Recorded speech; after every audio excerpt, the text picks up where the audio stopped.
Hi, my name is Bobby Fernandez. I'm a scoring mixer here in Los Angeles, and I've been using the M6000 for quite some time.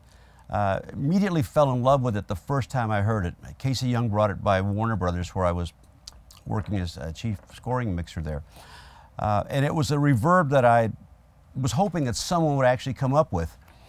For me, the first time I heard the reverb, it was like actually being in a hall or a church where you listen to the tails, and the tails are very natural and long without any regeneration, and immediately knew that this was the reverb I had to have. So from that point on, it has been my go-to reverb.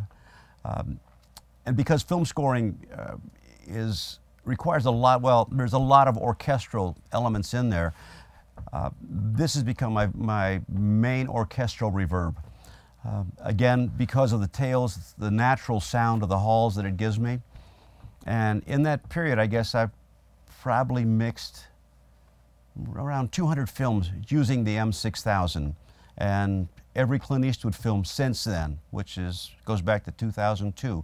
So it has been a box that I've always counted on. I can't think of mixing a film without it. My only regret is I don't have enough of them, but it is, if you haven't tried it yet, it is the box you need to use. It's absolutely an amazing box. It does many, many things, but for me, the reverbs are the things that really, really draw me to the box. I use it in a 5.0 configuration, and I access both the dual engines. I use a 5.0 analog and a 5.0 digital, which affords me, the two 5.0s that I need. I use it in a 5.0 configuration because when you're mixing in film, you're in surround. So I would like to, be able to bring up a reverb and then have it emulate being in the middle of a hall or a church where, as you know, in mixing in film, you have surrounds, you have a left, center, right, and then you have your surround tracks. This box, and this is exactly how I use it in this 5.0 configuration, it allows me to actually adjust the surrounds behind me to make them longer, shorter, and whatever I want. But it gives me a 5.0 surround reverb, and in mixing in film, that is one of the things that you really need. There are a lot of other reverbs out there that do what this does, but not as well, in my opinion. I mean, there are so many other boxes. There are a couple reverbs that people talk about that are good, but they're stereo boxes, and you need several of them to do what this does. I would just rather have one box, open it up, get a program, it's done, it's set, save all my presets. I'm not dealing with a series of boxes. When I mix for film, I don't really set up the box to accommodate an LFE channel. That is separate. For me, the LFE channel is just that. It is an effects. It's a low frequency effects channel. I assign things to that separately. It's not, I don't treat it as a bass management type system. It is, I set up an aux and I assign individual instruments to that LFE channel. I don't just randomly throw everything in there and cut everything off. Everything below 85 goes to this. No, we're on 125 now. No, for me, the LFE channel is just that. It is a low frequency effects channel, and things are assigned to it individually. Say if I have huge synth pads and I want that low element to go in there, that's what I'll do. I'll hit taiko drums, bass drums, anything with a lot of low end that I want in there as an effect. But to put it across my mix, no. So this is basically, I set it up as a 5.0 reverb. The LFE channel is set as a separate track in itself. The way I mixed 10 or 15 years ago. Well, I had this box 10 years ago, so I should go back a little farther, 15 years ago. Yes, what I would do in order to achieve 5.0 reverb or surround reverb, I'd basically use 3 stereo boxes, and then I would take the left and right and make this the front of one box. The left would be the front, the right would be the back, the same with the other box, and then I'd have a center, and I'd have one channel left over because I would not really use an LFE channel. So basically, one box would be, the left box would be my left front, left rear. The right box, or the box number 3, would be the right front, right rear. And then the third box would be my center channel.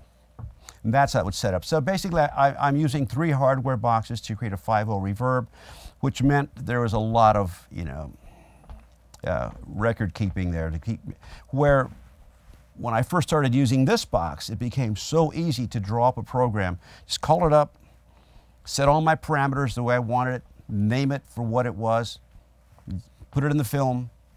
I was done with it. If I needed to go back and fix something, I'm not putting 3 boxes together. I don't have to have somebody bring in more. I just load this in, it's there. It was so much easier now. The way the music goes in the film is different than it's going to go on a soundtrack. There are certain things, as you're mixing a film, there are certain elements in the score that are connected visually that are often mixed louder than they would be mixed for a CD. So, because if you're sitting there listening to the CD and you hear this element come out, it's jarring and it throws you out of the mix because it's not supposed to be there. So what I normally do for that is I go through and remix all that stuff. If I have the time, I'll do it as I'm going, because I'm actually mixing a stereo track as I'm recording the film score. So what I'll do is when I print the film track, the cue that's going in the film, run it again, I'll listen to it in its stereo format for the CD, make all my adjustments there, then reprint that as a stereo. Listen to it, go back and forth between what the 5.1 mix sounds like and the stereo mix to make sure that I don't have any image shift, that things are still right where they are. If something's on the left, I want it to be on the left. I don't want it to be left center. I want it to be on the left. Also, there's the adjustment for the low frequency effect. You want the sub to be in there, but you don't want it to be overpowering. So there is a formula for setting that up. And this is something I use all the time. You know, obviously you're going to lower your center 3 dB and you're going to drop your surrounds, you're going to drop your sub. Oftentimes I'll bring the sub up if it's a cue that I think really needs to have that effect on the CD. But yeah, I do pay attention to that. You really have to. You can't just mix a film score and then take that fold down and never listen to it, just assume that it's right. No, I listen to every fold down, and it's not really a fold down because I'm going in and actually tweaking the mix. I'm not just letting it go as it is. And I go back in and make sure that it's going to sound right for the CD. You want to make sure that oftentimes when I'm mixing the score, there are elements that for the film, I may bring stuff in from behind up front. So it's going to come over your head in the theater, or it may go behind your head in the theater. Now that works okay in stereo when it comes from in front back. But it doesn't work as well when it comes from behind you up front. Or if you pan things too far back, because sometimes with divergence, I'll take things and put them out here. Rather than being left and right, they'll be somewhere between the front and the rear. And that you really have to listen for when you're mixing a film score. And you're folding it down or mixing the CD. You want to make sure you don't lose that element, because it could be something that's very integral to the score or that piece of music, and you don't want to lose that. So you need to listen for that, all those little details that you need to listen for. Yeah. Right. So in the more traditional days, you didn't have to listen for those, because if it was going to be played back, it would be played back with the same number of speakers that you created with. But now you have to listen to it because it may end up stereo somewhere. Right, right. Well, we did that. We did listen to, we did think about what it was going to be like when it was a soundtrack. But back then there weren't as many soundtracks released.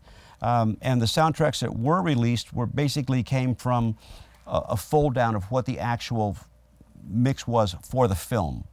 So, yeah, but there were some good soundtracks released, and the balances were great. But because of all the synth elements and all the stuff that we're adding now, you really have to be very conscious of all that stuff, yeah. Do you get involved in remixing for other mediums of features that you worked on? Occasionally I do.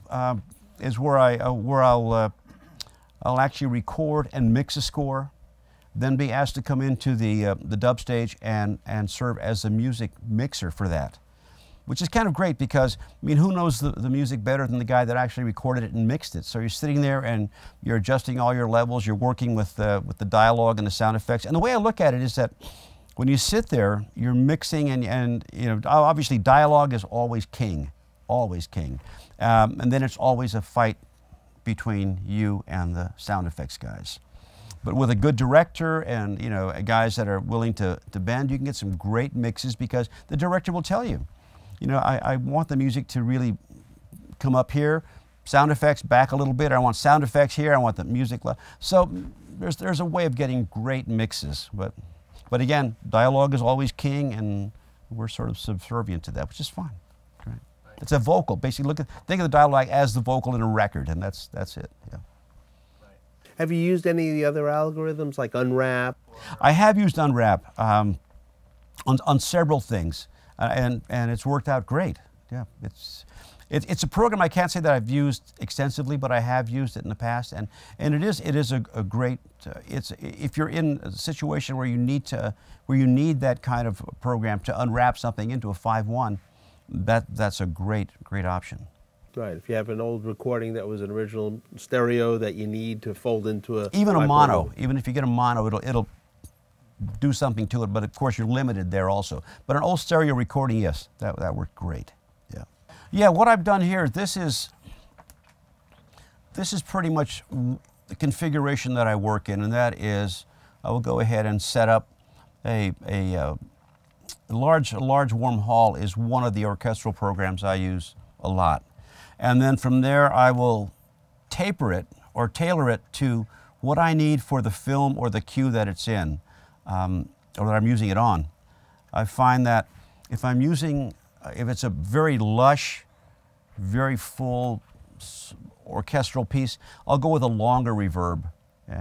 And if it's one of these very fast car chases, obviously I'll shorten it down to where I could be at 2 seconds or maybe 1.8, 1.9.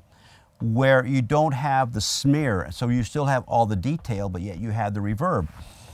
Now on the other side, when you have a very lush cue, then I can take it up to, you know, the mid-3s, or in some cases, if it's a synth score, much longer reverbs. You want those nice tails on that.